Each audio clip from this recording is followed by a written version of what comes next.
बिस्मिल्लाहिर्रहमानिर्रहीम। अस्सलाम वालेकुम नाजरीन, मैं हूं शाहिद मलिक और आप देख रहे हैं टीवी 24 चकवाल। नाजरीन, कल एक शादी की तकरीब में राजा यासिर सरफराज हमायूं और हाफिज अमार यासिर साहब के दरमियान कुछ तलक कलामी हुई। इस वाक़े की हकीकत क्या है, ये ब्रेकिंग न्यूज़ थी जो कि तमाम लोग इसको जानना चाहते हैं।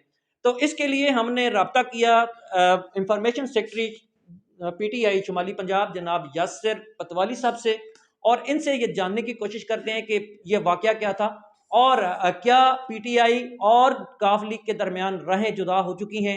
इससे पहले चौधरी परवेज इलाही साहब ने फवाद चौधरी साहब के खिलाफ एक इंतहाई मायूब किस्म की स्टेटमेंट दी थी, उसके बारे में मालूम करते हैं। तो आइए बात करते हैं जनाब यासिर पतवाली साहब से। अस्सलाम वालेकुम सर। बहुत शुक्रिया शायद भाई। आपके वक्त देने का शुक्रिया सर।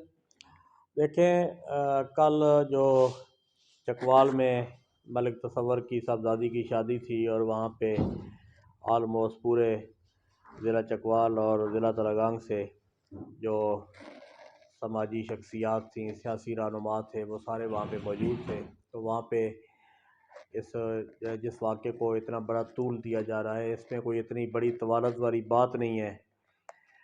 बात इतनी सारी हुई है कि गुज़श्ता रोज़ चकवाल के मकामी अखबारों में एक स्टेटमेंट जो कि बाकायदा तौर पे काफ लीग की तरफ से, जो उनके वहाँ के एक रहनुमा भी हैं और शिकायत सेल के चेयरमैन भी रहे हैं, उनकी तरफ से फीड की गई थी मीडिया को कि ज़िला चकवाल और ज़िला तरागांग के जो MNA और MPA के उम्मीदवार हैं वो चौधरी परवेज़ इलाही साहब नामज़द करेंगे PTI के।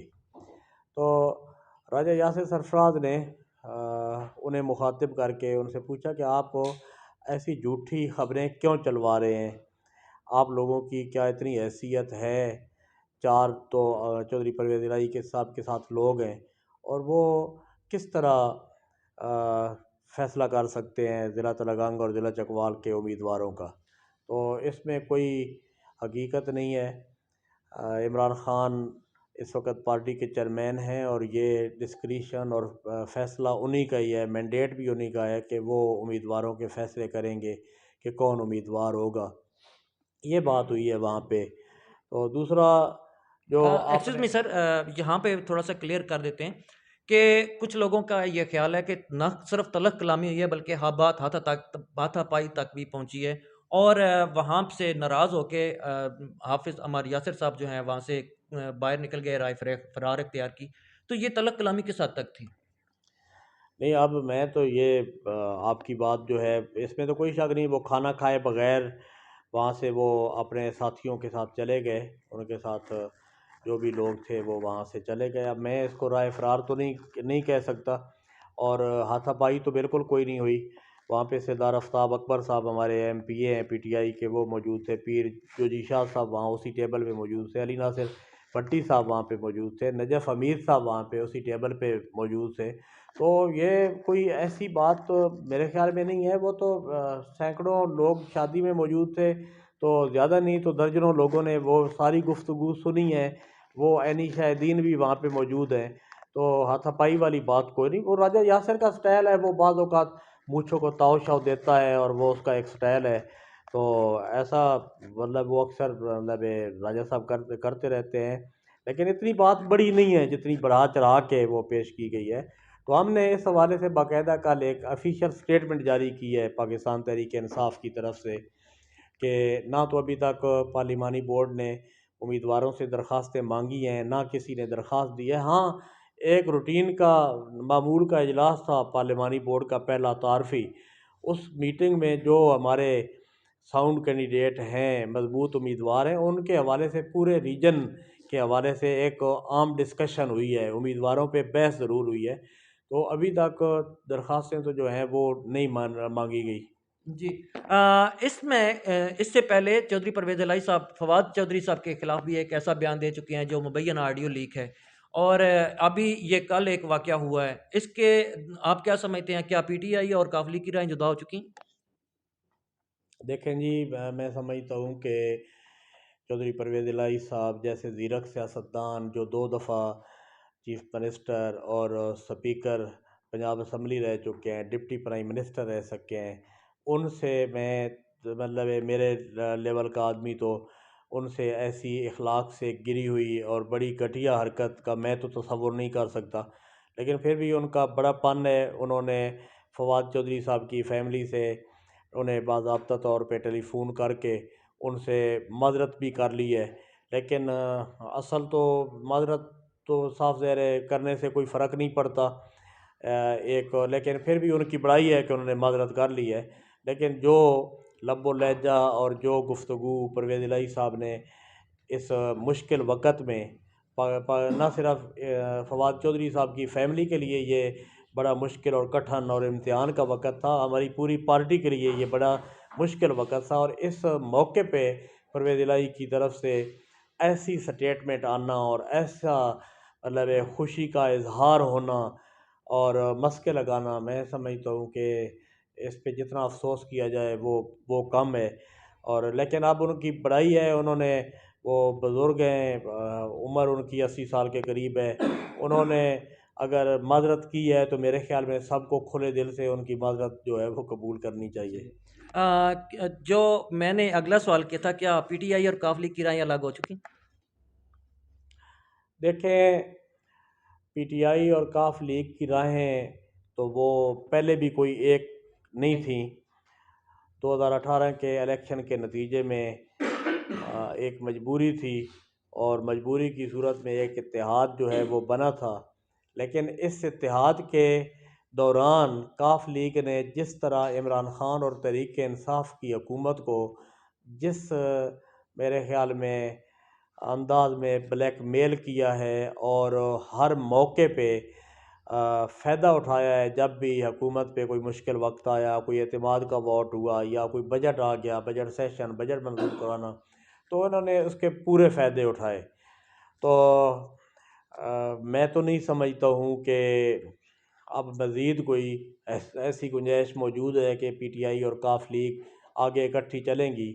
मेरा ज़ाती ख्याल ये है कि अगर काफ लीग पूरी इखलास और दयानतदारी के साथ इस इत्तेहाद की लाज रखती और परवेज़ इलाही इमरान ख़ान का साथ देते, तो आज भी वज़ीर आज़म पाकिस्तान इमरान ख़ान होते और तहरीक इंसाफ हुक्मरान जमात होती। डेफिनेटली अगर परवेज़ इलाही साहब और काफ लीग इसको मुकम्मल तौर पे पीटीआई का साथ देती तो वज़ीर आज़म आज भी इमरान खान साहब होते। काफ लीग जो कि इस वक्त उनके सरबराह चौधरी परवेज़ इलाही साहब नहीं हैं और पार्टी आपस में तकसीम हो चुकी है। तो क्या उनका जो आपका जो टिकट तकसीम करना है या इस तरह की कोई जो एक्टिविटी है उसमें पीटीआई उनको क्या समझती है कि वो तो काफ लीग के एक तरह से अलग बिगौड़ी जमात तस्वर की जाती है, जो चंद एमएनएज और एमपीएज हैं। एमपीएज तो उधर चले गए हैं, सिर्फ अब आपके पास एमएनएज तो उधर चले गए, एमपीएज रह गए हैं।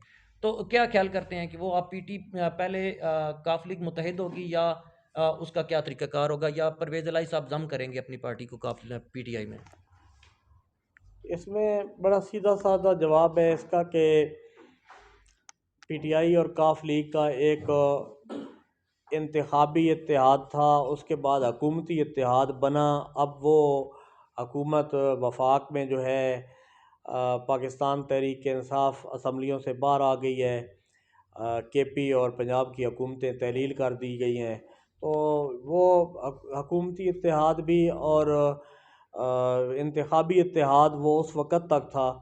अब मुझे नहीं लगता कि इसके बाद कभी तहरीक इंसाफ और काफ लीग जो है वो किसी एक प्लेटफार्म से या किसी इंतखाबी इत्तेहाद की सूरत में या किसी हकूमती इत्तेहाद में वो इकट्ठी शामिल होंगी। इस वक्त हम मरकज़ी ऑफिस जो एन ए 59 का जो मरकज़ी ऑफिस है उसमें हम तशरीफ़ फरमा है और ये पतवाली यासिर साहब का ऑफिस है। तो इसमें क्या आप उम्मीदवार हैं या जो उम्मीदवार हैं उनको सपोर्ट कर रहे हैं, या इस वक्त क्या आपके ख्याल में कौन कौन से ऐसे उम्मीदवार हो सकते हैं जिनको आपको सपोर्ट करना पड़ेगा? देखें, ये मैंने दफ्तर बनाया है पाकिस्तान तहरीक इंसाफ का हल्का NA 59 PP 23 और PP 24 का इलेक्शन ऑफिस बनाया है। पार्टी फैसला करेगी कि इलेक्शन किसने लड़ना है, पार्टी फैसला करेगी कि टिकट किसको देना है। लेकिन इससे पहले आपने जितने भी सवाल किए हैं काफ लीग या पीटीआई के इत्तेहाद के हवाले से, तो आपको मेरे ख्याल में ये दफ्तर जो है मरकज़ी इलेक्शन ऑफिस पाकिस्तान तहरीक इंसाफ का, इससे आपके सारे सवालों के जवाब जो हैं वो इसी में मौजूद हैं कि पाकिस्तान तहरीक इंसाफ इस हलके में न सिर्फ अपने उम्मीदवार उतारने का फ़ैसला कर चुकी है, बल्कि बल्ले के निशान पे अपना इलेक्शन लड़ने का ऐलान कर चुकी है। और हमने अपनी बाज़ाब्ता इस ऑफिस से इंतखाबी मुहिम जो है वो हमने शुरू कर दी है। तो इंशाअल्लाह ये फ़ैसला इमरान ख़ान करेंगे, पाकिस्तान तहरीक इंसाफ करेगी कि इस हलके से किसने इलेक्शन लड़ना है और कौन उम्मीदवार है। मैं इमरान ख़ान की तहरीक का और इमरान ख़ान की पार्टी का एक वर्कर हूँ, और ये मैंने मेरी ज़िम्मेदारी थी कि मैं अपने हलके में आगे इलेक्शन सर पे है तो उस हवाले से तैयारियां जो हैं वो शुरू करूं। इलेक्शन कौन लड़ेगा ये इमरान ख़ान फ़ैसला करेगा। इस वक्त तक मैं किसी सीट पे कोई उम्मीदवार नहीं हूं, और ना ही मेरी जेब में कोई टिकट है। टिकट इमरान ख़ान के पास है, जिसको वो टिकट देगा हम उसके लिए इंशाअल्लाह पूरी दयानतदारी और ईमानदारी के साथ अपने सारे वसाइल इस्तेमाल करेंगे। और आप लोग देखेंगे कि ये हलका जो है NA-59, ये इमरान ख़ान और तहरीक इंसाफ का आपको किला साबित होगा, और एक गढ़ जो है वो आपको नज़र आएगा इंशाअल्लाह। पहले भी पीटीआई की वजह से ही काफ लीग जो थी और उसके उम्मीदवार इस हलके से जीते थे, तो इस बार भी इमरान ख़ान की जमात और इमरान ख़ान की पार्टी जो है वो इस हलके से क्लीन स्वीप करेगी और भारी अक्सरियत से करेगी इंशाल्लाह। अब एक आखिरी सवाल, क्या जो कल की तलब कलामी थी या हार्ट टॉक थी, उसका ये जो आपने ऑफिस बनाया या आपका पीटीआई ने तलागंग से अपना इलेक्शन लड़ने का अलग से फैसला किया, क्या उसकी एक वजह ये या परेशानी हो सकती है उनको, काफली को? मेरे ख्याल में आपको ये इन्फॉर्मेशन नहीं है कि तलख कलामी कल हुई है, और ये इलेक्शन ऑफिस जो है इसको 2 हफ्ते हो चुके हैं बनाए हुए। जी जी। तो ये हमारी जो पार्टी है यहाँ, हमारी लोकल यहाँ की जो लीडरशिप है, तो ये एक हमारी इलेक्शन की हिकमत अमली का हिस्सा है कि हमने इलेक्शन में जाना है, इलेक्शन लड़ना है। तो उस सिलसिले में हमने ये इलेक्शन ऑफिस बनाया है। अभी हम इसको तैयार कर रहे हैं, इसका बाकायदा इंशाअल्लाह अगले चंद दिनों में इफ्तिताह होगा। हमारे शुमाली पंजाब के सदर जनाब आमिर महमूद कियानी साहब और जनरल सेक्रेटरी राजा यासिर सरफराज साहब, उसके अलावा मरकज़ी रहनुमा आएंगे, इस दफ्तर का इफ्तिताह करेंगे। और यहाँ पे पूरी हमारी लीडरशिप, जितने स्टेक होल्डर हैं हमारे ज़िला तरागंग के, पाकिस्तान तहरीक इंसाफ के, जितने हमारे उम्मीदवार हैं, जितने हमारे वर्कर हैं, वो सारे यहाँ पे मौजूद होंगे। और यहाँ पे हम इंशाअल्लाह इसका इफ्तिताह करेंगे, उसके बाद बाज़ाब्ता जो है इंतखाबी मुहिम का आगाज़ करेंगे इंशाल्लाह ताला। नजरीन, एक चीज़ कंफर्म हो चुकी है, और वो ये कि अब पीटीआई तलागंग से इल्हाक नहीं करेगी या इलेक्शन में सपोर्ट नहीं करेगी काफ लीग को, बल्कि अपने तौर पे खुद से वो इलेक्शन लड़ेगी और इलेक्शन में उतरेगी और भरपूर तरीके से इलेक्शन लड़ने की कोशिश करेगी, जीतने की कोशिश करेगी। और शायद काफ लीग के लिए ये टफ टाइम होगा। नजरीन, इसी के साथ ही जो कल की तलब कलामी को बढ़ा चढ़ा के अखबारात में बयान किया गया है, वो तलब कलामी नहीं थी, एक बात हुई, और उस बात के दरमियान उस वक्त बहुत सारे उस वक्त अमायदीन और कायदीन शामिल थे और उस वक्त मौजूद थे वहाँ पे।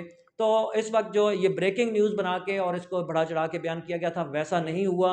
और एक जो बात हुई है उसी को यासिर पतवाली साहब ने उसकी तस्दीक कर दी है, और जितनी बात हुई उसको बता